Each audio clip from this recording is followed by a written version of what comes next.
All right, folks, I'm here with Tom Hutchings, who's running for Miami Springs City Council, and we're here at the beautiful Miami Springs Senior Center. Tom, thank you for joining us. Thanks for having me, Nestor. I appreciate it. So, Tom, why don't we start off with telling people a little bit about yourself and your background? Well, a lot of people know me, and for the ones that don't, I was born and raised here in Miami Springs back since 1963. All right. My parents, they're both passed now, but my father retired from Eastern Airlines after 37 years. They retired again from the FAA after another 25 years. My mother was a real estate broker here for 45 years.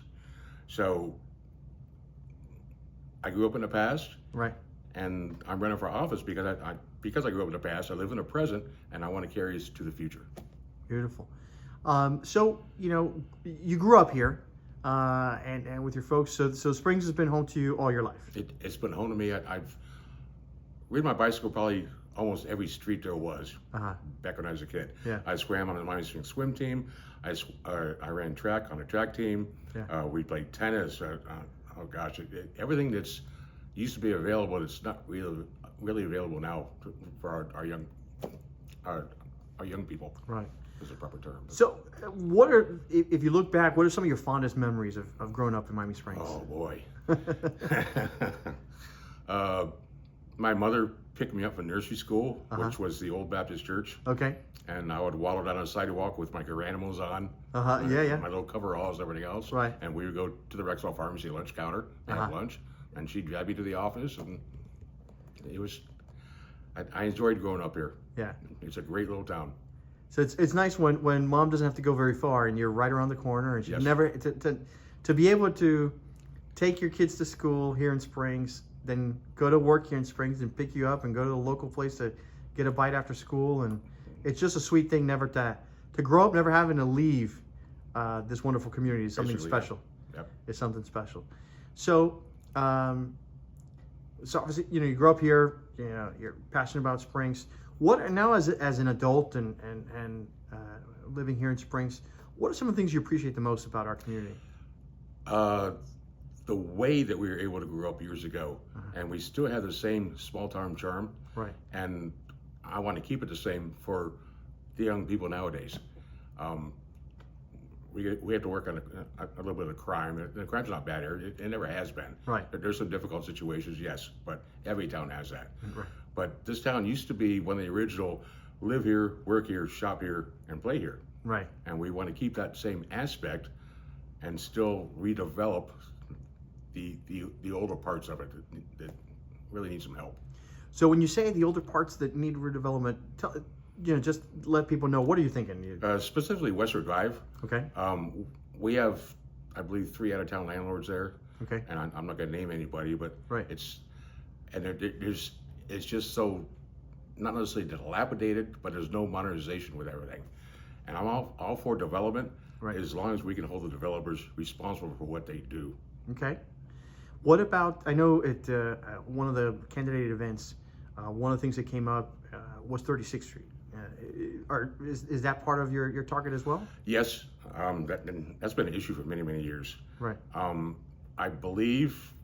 think it's okay I can say this on camera, but the county tried to push 3 10-story apartment buildings down our throats. Yeah. And does not fit our codes, our ordinances, or even our city charter. Right. So I believe that project has been nixed because we stomped our feet enough. Right. And it's been moved somewhere else. But 36th Street, like you said, has always been a problem. I think as a redevelopment, we need to either get more hotels in where we actually get the bed tax, right, and not the county.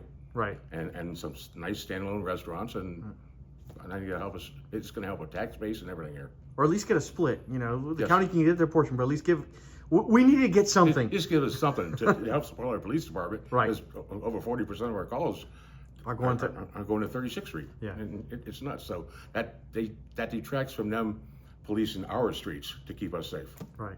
So, let's say come election day, the residents decide, hey, we're going to vote Tom Hutchings. He's going to be our next council person.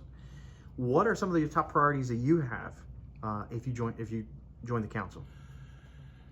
We're closer with the police chief to keep the speeding task force in process, so they have enough funding for it. Right. I understand we have new speed cameras coming for the school zones. Yes. That you automatically get a ticket for. Yep. And that's, it is what it is. And stop the speeders. Most of the speeders are cut throughs. Right. I believe. All the side streets, I've seen more police officers out there. And I want to work closer with Omar, with Parks and Recreation, because the kids have, or I call them kids, I probably shouldn't do that. The youth. Yeah, you two youths. The young people have no place to go after school to do anything. The rec center is always rented out. Right. We just opened up the basketball courts at the senior high, Right. but that's only on Saturday and Sunday, 3 hours in the morning, 3 hours in the late afternoon. Right. But I think we have enough room at the rec center in the parking lot to put up at least a half a court. Right. In the parking lot, and they want indoor stuff too. So we have to find a happy medium between inside and outside sports, and let the kids speak about what they want and what they want to do. Beautiful. And still keep them safe. So following up on the topic of speeding, and I know I've heard this from residents and some of the other candidates as well, in terms of speeding, it continues to be an issue that they hear about. By all intents and purposes, the feedback I'm getting is that the new police chief is doing a great job with the speeding enforcement, but they can't be everywhere all the time. Correct. And there is technology to try to slow down speeders, from roundabouts to speed humps and speed bumps, some kind of traffic or speed mitigation solutions. I know VG put a few speed humps in certain locations. What are your thoughts on adding some of that to Miami Springs? Our biggest problem is Curtis Parkway is a county road, and they won't let us. Just won't let us do it. All right. And because they want to keep the traffic flowing, we have so much heavy traffic between,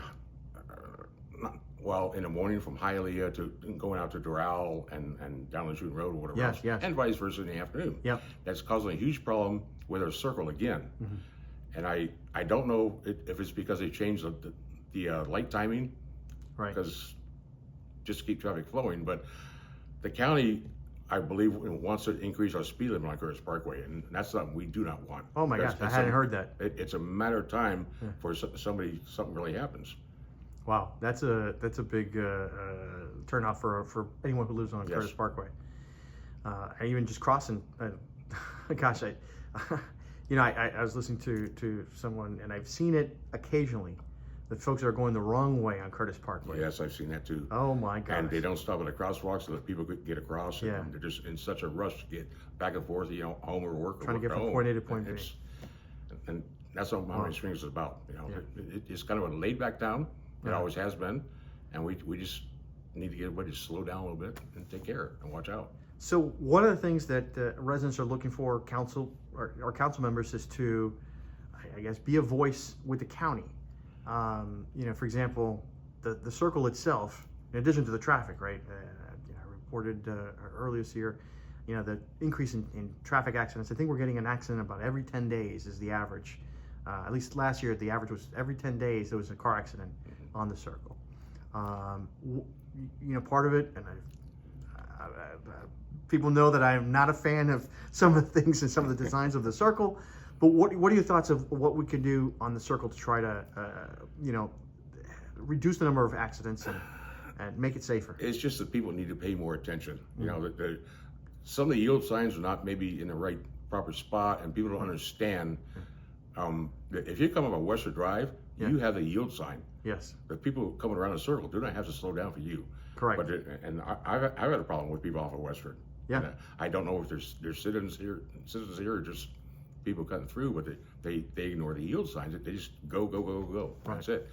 And the police have had a bigger presence down there to try and stop the blockage of the circle. Right. Because as a resident, sometimes I feel trapped there. I stay away from the circle as much as I can. Yeah. But we are all trapped when there's a traffic jam down there. I've seen it way beyond Fairhaven. Yeah. People waiting to go. That's it. And it's been definitely noticeable, when I come down on Hook Square, that the cops are almost there, almost on an afternoon base, every afternoon. Yes. They're making sure to keep that intersection clear. They're doing a great job. They're trying to. Yeah. Would you be in favor of switching some of those yield signs to stop signs to try to get people to stop and not just hop into the circle? I would be, but I don't think the county's going to let us do it. Right. They're already looking at another traffic study. I don't know how many of those that we pay for. Right. You know, it comes out of our tax money. Yeah. And, you know, and enough is enough. So let's get everybody's heads together. We're not always called to the table when the county wants to do something, and that's not fair to us as citizens. So we have our county commissioner, Cabrera, is kind of our liaison, if you will, with county government. But my understanding is he may be heading to become ambassador to Panama. So, you know, with potentially a new county commissioner coming into place, you know, it's definitely, I think residents are looking for, you know, that connection with that commissioner to try to get, you know, some things done for roads that we don't control. Because people think, you know, I'm sure you've probably heard the complaints, oh, why can't we fix this? It was not our road. Yeah. It's a county road. So I think, you know, as a resident or voter, what we're asking for is, hey, we want, you know, better representation with the county to fix those Miami Springs problems. we definitely need better representation. We really do. But it's, you know, and I'm not a politician. I'm a concerned resident. Yeah. That's why I'm running for office. But if we can work with the county to make things better here, I'm all for it. Right. Well, we definitely appreciate that. Now, let me ask you, I'm sure you've been going door to door and talking to residents, and residents maybe calling you and emailing you and asking you questions. What are some of the common things that you're hearing from residents? You know, one in particular is everybody's worried about taxes going up. Well, property taxes are one thing. Right. Our millage has actually gone down for the last 2 years. Right. And we need more of a corporate or a business tax base, which will help our millage go down even more. Right. Property taxes that's done through the county. Miami Springs, yes, get a small part of it, but it's mainly run by the county. I lost my train. Well, as far as, you know, residents, you're talking to different residents, and they're telling you, giving you some feedback on things, you know, that are concerned to them. What else are you hearing from residents that's a big concern for them? Mostly the speeding. Yeah. Taxes. They're worried about crime, certain neighborhoods. There's a lot of people that don't understand what, you know, we live by the airport, and there's always a police helicopter hovering somewhere. And right. What's going on? Well, and that's what our police force is for.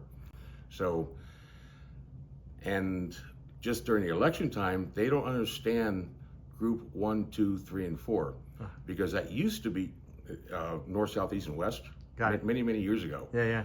And we need to change the city charter because it confuses residents, because if they think they live on the east side, they can't vote for somebody who lives on the west side, or they can't vote for a certain seat. Right. It's the 5 best horsemen. So you would have a version similar to Virginia Gardens, yes. I believe has they disposed that years ago. Yeah, many years ago. I believe VG, and I don't want to, you know, put my foot in my mouth here, but my understanding is VG, you know, they have a separate piece for mayor, and then the top 4 vote getters get in. Yes. Period. Yes. You know, you just run for the council, and the top 4 who get the most votes are the ones that get in, and you don't necessarily going head to head against someone else. That's correct, and it takes changing the city charter to do that. So we have to go to Tallahassee and do our lobbying or whatever, but. It's time for it to go away because it does confuse a lot of residents. Okay. I agree with you. They feel restricted. Restricted. Yeah. And they're not. Anybody can vote for anybody they want to. Yes. It doesn't matter. What else? Anything surprising? Anything that surprises you talking to residents and says, "Wow, I never thought of that," or you know, well, made you think of something? Yeah. I've been working a farmers market for the last 2 weeks. Yeah. And I haven't. This will be my last Saturday there because they shut down, and a lot of residents want it all year long. Okay. But I don't think that's practical because the novelty wore off, and it might hurt it more than it does good for it. Right. The other thing is, and it gets hot. Yes, it gets hot. And then our parking. Yeah. Now, that's been an issue for many years. Yeah. So, and then what do you hear? What are residents telling you about parking? It stinks. It stinks. And specifically, you're talking about downtown? Yes. If a resident wants to go to the doctor's office, no place to park. Right. And the parking lot in the back is usually occupied. Some is privately owned, the rest is city owned. Right. And there's just no place to park. But with that being said, I don't want to make Western Drive a single lane. We need to save our green space. Got it. So the biggest solution is maybe we could find somebody private as not a developer, so to speak, somebody private, and let the city let them build a parking garage there and pay for parking except for residents. Okay.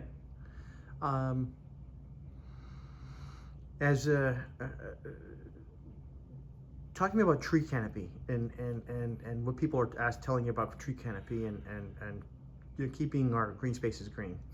We are really lacking on our canopy. We need to build it back up. Right. And instead of buying these little saplings, we need to spend some money. I'm sure we can find some funding somewhere from, somewhere up in Tallahassee to do this. Right. We lost so many trees in the last hurricane we had. The giant ficus trees. Right.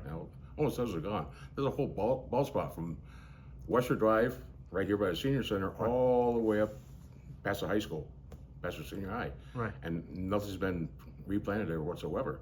And that's made a big difference. And it does make it hotter here. Yeah. Because trees cool us off. Absolutely. And we need to stop the residents need to understand what goes on. That just because they buy a house here doesn't mean that they can cut down all the trees on our property. Sure. We had a problem just down the street from where I live where somebody decided they were going to hack up a giant oak tree that had been there for 80 years. Oh my! And just hack it up because it was dropping leaves on their cars and everything else. Oh, but they do that every year. Yeah. You get the springtime pollen. We need to be responsible about it and think about it before you do it. So. Okay. So another hot topic has been code enforcement. Some people don't like our code enforcement. Some people think code enforcement isn't strong enough and not enforcing enough, or it's selective enforcement. What are your thoughts on code enforcement and here in Miami Springs? I don't think we have enough of it because all the shenanigans happen on the weekends. Okay. Because, especially if you have a neighbor doing a project and, well, we can go ahead and do the project. Our permit process is very, very slow. And a lot of people call it just revenue for the city, but that's not true. That's how we regulate everything that goes on here. Right.